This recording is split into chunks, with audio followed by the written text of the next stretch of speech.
कर रहे हैं तो सबसे पहले हम ब्लड प्रेशर की डेफिनेशन समझ लेते हैं कि जो pressure exerted by blood on the wall of arteries या blood pressure of blood with in the arteries is known as blood pressure. इसकी दो रेंजेस होती है, एक होता है सिस्टोलिक प्रेशर और एक होता है डायस्टोलिक प्रेशर। तो सिस्टोलिक प्रेशर तब जनरेट होता है व्हेन हार्ट इज कॉन्ट्रैक्टिंग और डायस्टोलिक प्रेशर तब जनरेट होता है when at the time of relaxation of heart. ये आप ऐसा समझो, जब कॉन्ट्रैक्शन हो रहा होता है मतलब, तो एक प्रेशर की पल्स जनरेट होती है हार्ट के अंदर ड्यूरिंग दिस सिस्टोल, तो इसको हम सिस्टोलिक प्रेशर कह देते हैं। और जो at the time of relaxation जितना प्रेशर आर्टरीज के अंदर रह जाता है उसको हम डायस्टोल कहते हैं, सॉरी डायस्टोलिक प्रेशर कहते हैं। इन नॉर्मल ह्यूमन बीइंग जो सिस्टोलिक प्रेशर की नंबर होता है that is 120 mm of mercury और डायस्टोलिक प्रेशर का जो बार होता है that is 80 mm of mercury. इसे जनरली 120/80 लिखा जाता है, जिसमें ऊपर वाला सिस्टोलिक प्रेशर होता है और नीचे वाला डायस्टोलिक प्रेशर होता है। आप इसको देख के हम एक चीज बिल्कुल क्लियर समझ सकते हैं कि जो सिस्टोलिक प्रेशर है वो ऑब्वियसली ज्यादा होगा, because at the time of contraction pressure जो है हमारी ब्लड वेसल्स के अंदर आर्टरीज के अंदर ज्यादा होता है। दो चीजों को कलेक्टिवली यूज किया जाता है to measure the blood pressure in our body, that is sphygmomanometer और साथ में एक स्टेथोस्कोप यूज होता है। अब इसकी फंक्शनिंग को समझते हैं कि ये apparatus कैसे काम होता है करता है। जब जनरली हमारे हैंड में ऊपर की साइड में आर्म पे एक बैंड सा बांधा जाता है और उसके साथ में एक अटैच्ड पाइप सा होता है जिसमें से एक बलून सा निकल, मतलब कि बेसिकली हमें प्रेशर एक्सर्ट करना होता है अपनी इसके ऊपर, आर्म के ऊपर।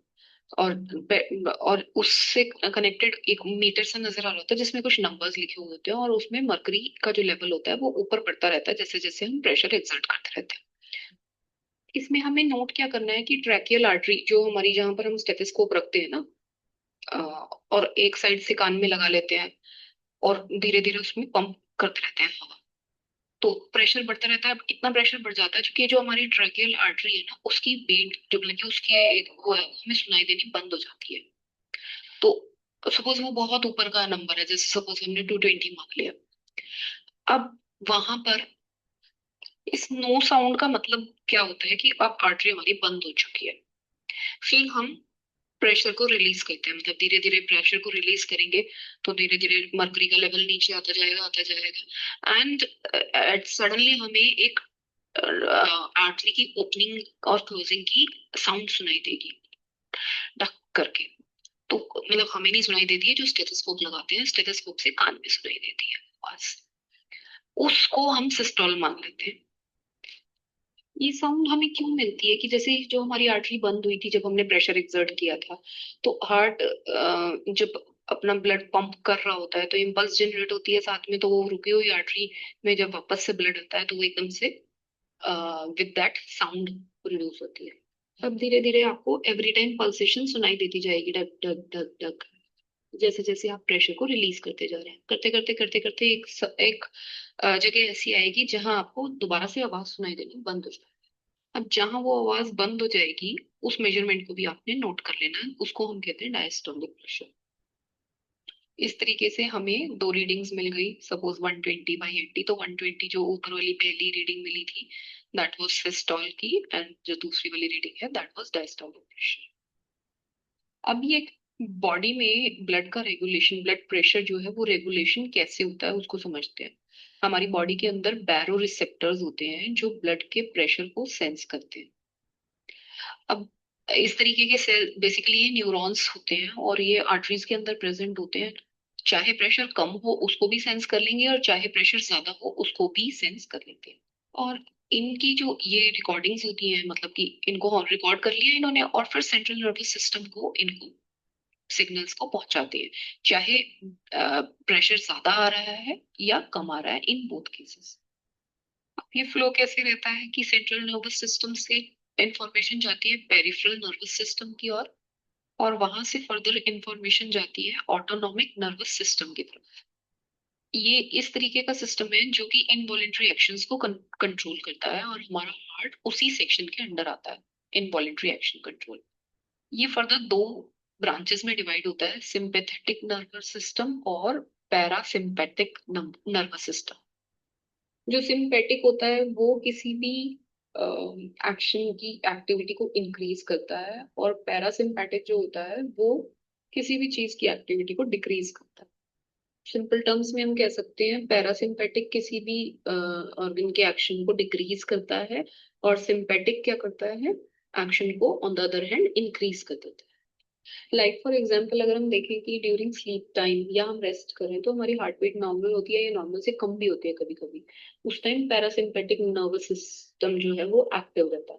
वेरएज अगर हम कभी स्ट्रेस में होते हैं, एक्सरसाइज कर रहे हैं, फाइट कर रहे हैं किसी से, तो हमारा सिंपेटिक नर्वस सिस्टम एक्टिव होता है और जो हमारी हार्ट बीट है वो तेज होना, ये सब चीजें होती है, क्योंकि इस टाइम हमको ब्लड की ज्यादा जरूरत होती है।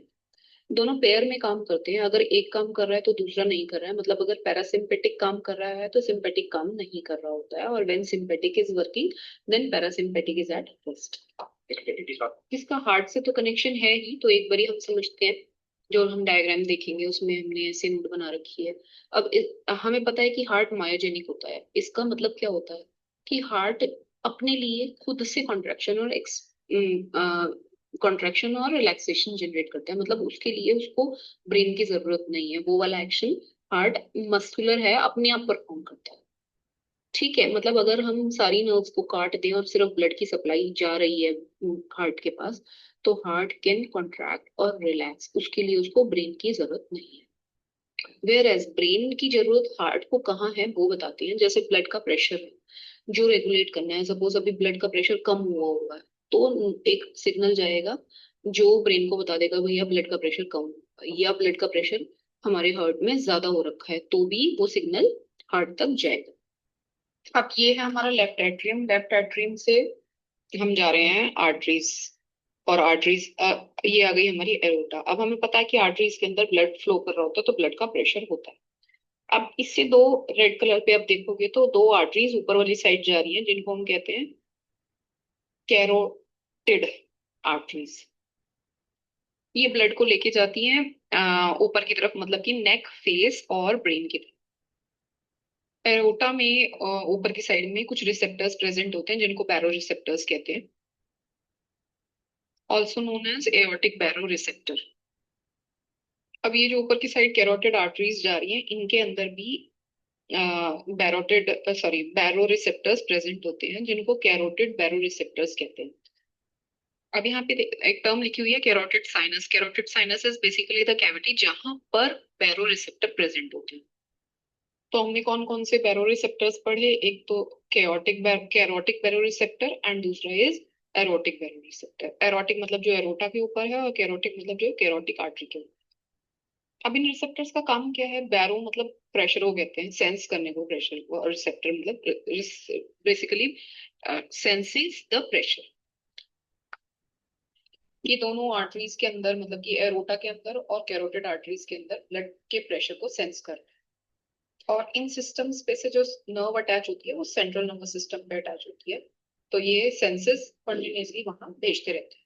फिर सीएनएस जो हमारा सेंट्रल नर्वस सिस्टम है, उसके पास जैसे ही मैसेज पहुंचता है तो वो देखता है कि ब्लड प्रेशर हाई है या नहीं है, उसी के अकॉर्डिंग वो पैरासिम्पेटिक या सिंपेटिक नर्व को एक्टिवेट करता है। सपोज एरोटिक बैरो रिसेप्टर ने एक सिग्नल आइडेंटिफाई किया कि भैया ब्लड प्रेशर हाई हो चुका है, तो ये सिग्नल सीएनएस पे पहुंचा, सेंट्रल नर्वस सिस्टम पे, उसको एक्शन लेना है। तो उसको क्या लगा कि भैया अब तो दोबारा ब्लड के प्रेशर को अपनी नॉर्मल रेंज पे लाना पड़ेगा जो कि हाई हुआ है। तो उसने ये एक इम्पल्स जनरेट करा और पैरा सिंपेटिक नर्व को बोला कि चलो एक्टिवेट हो जाओ। और ये वाला जो सिग्नल है वो हार्ट में कहाँ पहुंचता है, वो ऐसे नोड को, मतलब साइनो एट्रियल नोड तक पहुंचता है, ताकि ये जो इलेक्ट्रिकल एक्टिविटीज है उसको स्लो कर दे। जब इलेक्ट्रिकल एक्टिविटी स्लो होगी तो हार्ट बीट भी स्लो हो जाएगी, hence the pressure will also be decrease. अब ये पैरासिम्पेटिक नर्व्स क्या करती है, बेसिकली हार्ट बीट को स्लो कर देती है, हार्ट के स्ट्रोक को भी स्लो कर देती है, hence the blood pressure regulate रहता है। अब इसके साथ में एक और काम करती है जिसको कहते हैं हम वैसो डायलेशन, मतलब कि जो हमारी आर्टरीज हैं उनको डायलेट कर देती है, फैला देती है। वेयर एज अगर हार्ट रेट डाउन होता है तो क्या होता है, फिर यहाँ से बैरो रिसेप्टर लेके जाएंगे अपना मैसेज सेंट्रल नर्वस सिस्टम तक कि भैया हमारा तो डाउन हो रखा है ब्लड प्रेशर का रेट जो है। तो सीएनएस जो है वो ऑटोनोमस नर्वस सिस्टम पे जाएगा और सिंपैथिक नर्व हो गएगा, तुम एक्टिवेट हो जाओ। और ऐसे नोड तक एक सिग्नल ले जाओ कि भैया अपने जो इलेक्ट्रिक इम्पल्स है उनको बढ़ाओ, जिससे कि हार्ट बीट तेज हो, हार्ट स्ट्रोक भी तेज हो। एट दिस टाइम जब पैरासिम्पेटिक काम कर रहा है तो सिंपैथिक स्टॉप हो जाता है, या सिंपैथिक काम कर रहा है तो पैरासिम्पेटिक, मतलब कि एट अ टाइम सिर्फ एक ही सिस्टम चल सकता है। तीन फंक्शंस इसके भी होते हैं, हार्ट बीट को इंक्रीज करना, स्ट्रोक को इंक्रीज करना, और वैसे कंस्ट्रिक्शन, मतलब कि जो नसें हैं उनको वो तंग हो गई है, उसमें तो वो खुल रही थी और यहाँ पर तंग हो गई, जिसकी वजह से ब्लड प्रेशर डेफिनेटली ज्यादा इंक्रीज हो जाए। दिस वे हार्ट के साथ कुछ नर्व्स अटैच हुई हुई हैं जो ब्लड प्रेशर की एक्टिविटी को रेगुलेट करती है। This is how it works.